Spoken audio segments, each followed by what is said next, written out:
चलिए, पहला वाला आपका क्या है, ध्यान से देख लीजिएगा, ठीक है। अभी भी कुछ डाउट रह जाता है तो हो जाएगा क्लियर। पहला वाला है कि रेंट दिया गया है, कैसे, कैश में दिया गया है रेंट, ठीक है।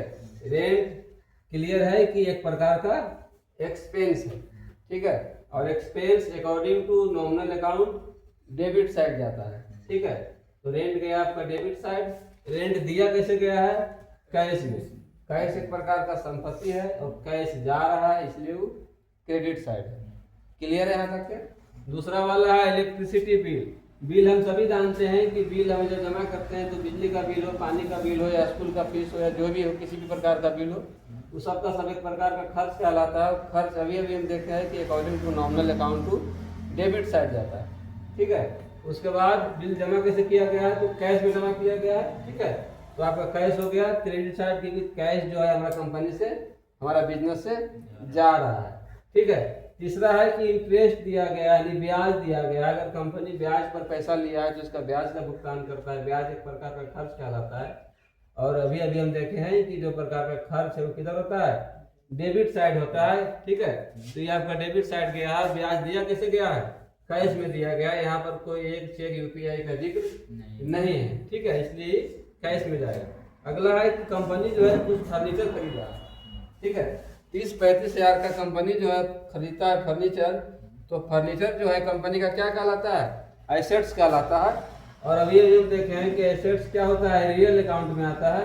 और रियल अकाउंट में फर्नीचर जो है आ रहा है, यानी एसेट्स आ रहा है, जो आता है वो किधर होता है, वो आपका डेबिट साइड होता है, ठीक है। जो आता है वो डेबिट साइड होता है। तो निश्चित रूप से है। उसके बाद कैश भी आपका रियल अकाउंट है, और कैश क्या है, वो जा रहा है। तो दोनों रियल है। एक क्या है, आ रहा है, एक संपत्ति आ रहा है, एक संपत्ति जा रहा है। एक संपत्ति के बदले में दूसरा संपत्ति हम खरीद रहे हैं, ट्रांसफर हो रहा है संपत्ति का, ठीक है। तो यहाँ पर जो आ रहा है वो डेबिट हुआ, और जो जा रहा है वो क्रेडिट हुआ। अगला लास्ट आपका है फर्नीचर रिपेयरिंग अकाउंट। अब हम फर्नीचर खरीदे हैं तो खराब भी होगा, टूटेगा, फूटेगा, जलेगा, जो भी होगा, तो उसका रिपेयरिंग करवाएंगे। तो रिपेयरिंग जब करवाते हैं तो यहाँ पर ध्यान देना है कि रिपेयरिंग में क्या होता है कि वहाँ पर हमारे पास कुछ आ नहीं रहा है। फर्नीचर तो हमारे पास पहले से है ना, या आपके पास बाइक है या कार है, जो भी है, अगर टूटता है, फूटता है, खराब होता है, तो आप, आपके पास संपत्ति पहले से, आप उसका रिपेयरिंग में जो खर्च कर रहे हैं, ऐसे भी होता है ना कि रिपेयरिंग में हम क्या कर रहे हैं, खर्च कर रहे हैं। तो यह स्पष्ट हो गया कि एक प्रकार का खर्चा है। और नॉमिनल अकाउंट कहता है कि अगर खर्च हो रहा है तो किधर जाएगा, वो डेबिट साइड जाएगा।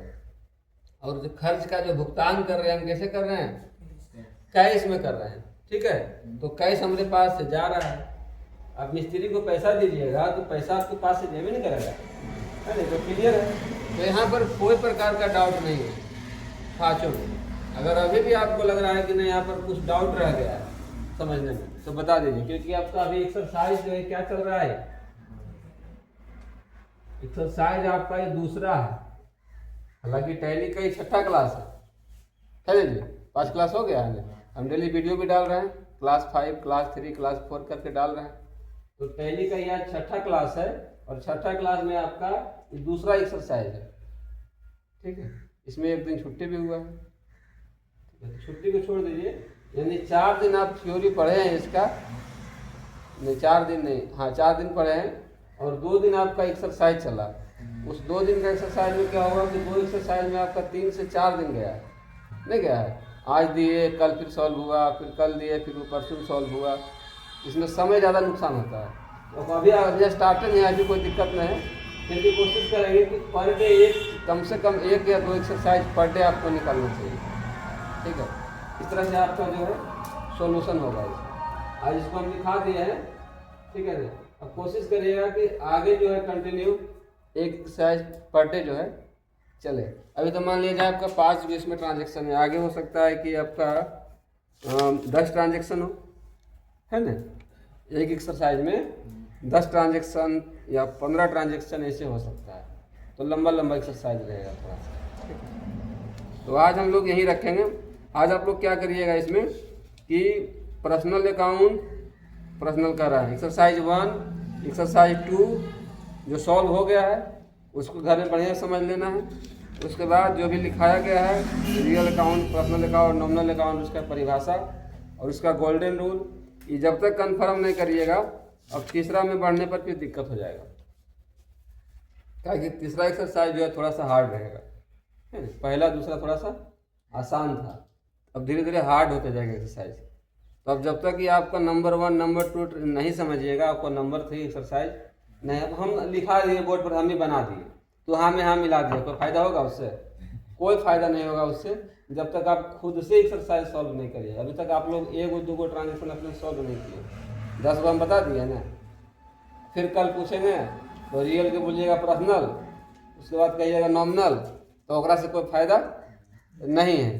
तो आज इसको यहाँ पर विराम देते हैं, ठीक है ना। बाकी एक्सरसाइज 3 जो है कल देखेंगे।